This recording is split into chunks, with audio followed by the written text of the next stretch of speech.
Yes, you. Welcome to the You're Not Getting Any Younger podcast, a podcast for people who want to disrupt their lives for a good reason, to make it count.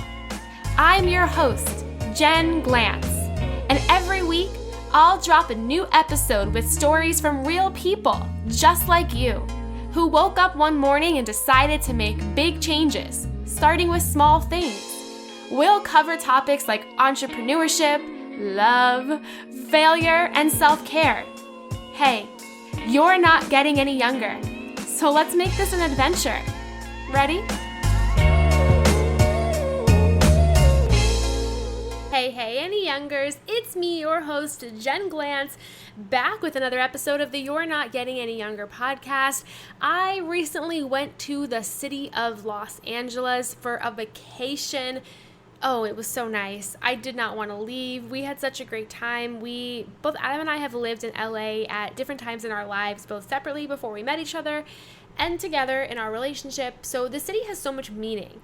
He went to college there and I moved there for my first job after college, working as a consultant for a sorority, which was a nightmare, but I still fell in love with the city of LA. And then multiple times in our relationship, we lived in Los Angeles. We lived in Venice Beach and we just loved it. So getting back there was so awesome. I got to spend quality time with a friend of mine who lives out there, got to see some other people real quick. We ate at all of our favorite spots in LA. I have a list of my favorite pizza place, my favorite Italian place, our favorite sushi place, our favorite bagel place, and we just ran through that checklist and it was incredible. I got back on that plane and thought, wow, I really just don't want to go back to New York. I'm having complicated feelings about New York recently.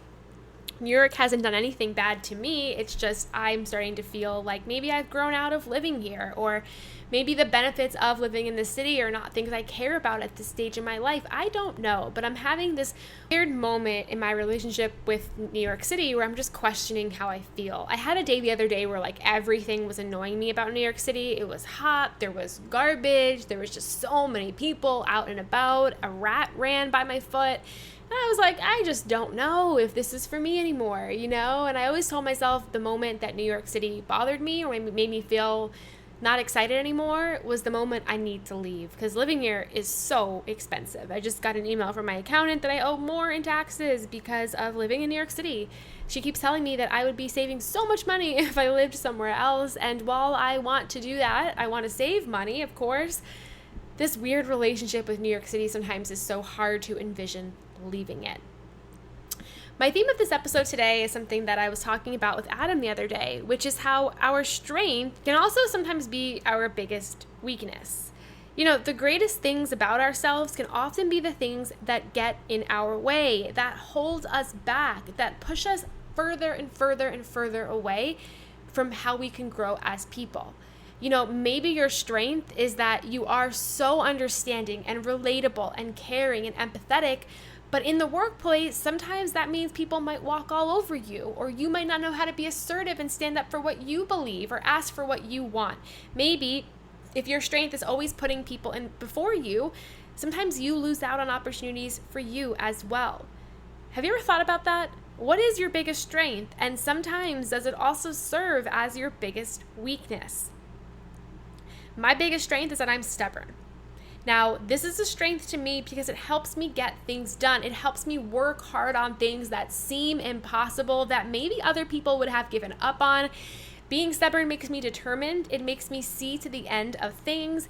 It makes me really focused. However, many people in my life, from my parents to my therapist, have told me that being stubborn is also my weakness. It causes me to make mistakes. It causes me to ignore other people's advice, and it forces me to do things the wrong way or the very long way. Because when I'm being stubborn, it's my way or the highway. And even though the highway might save me 35 minutes on a commute somewhere, I'll go my way because it's my way, even though it'll take an extra hour. I ask you to think about it like this, because sometimes when we start to realize the greatest thing about us, we're able to utilize that, to show that as value, to get opportunities from it. But we also have to double check ourselves. Is that greatest thing holding us back? And how? And why? And what kind of boundaries do we want to put in place to make sure that it doesn't hold us back any longer? So my challenge for you on this episode that is short and sweet today is, have you ever thought about your strength being something that also holds you back? And if so, what are you going to do about it, my friend? Thanks so much for listening to another podcast from the You're Not Getting Any Younger show. I am so grateful that you're listening to the show. And if you can, while you're scrolling through, make sure you subscribe. Hit that subscribe button on your phone, on iTunes, on Spotify. Leave us a review. And as always, come hang out with us in the Secret You're Not Getting Any Younger Facebook group. So many incredible people there who are waiting to say hello. You have a question, comment, message for me, hit me up in my inbox, jenglantz@gmail.com, or DM me on Instagram @jenglantz. I'll talk to you soon. Until next week, all my love, Jen Glantz. Hey you! Thank you for listening to the You're Not Getting Any Younger podcast. There are hundreds of thousands of pods out there, so thank you for listening to this one. You can find the show notes for this week's episode up on our website, anyyounger.com. Subscribe, rate, and review the You're Not Getting Any Younger podcast on iTunes so that other ears around the world can listen too. Oh, and join our secret You're Not Getting Any Younger Facebook group, where over 1,000 people are talking about how to disrupt their lives, for good reason, to make it count. Until next week, all my love, Jen Glantz.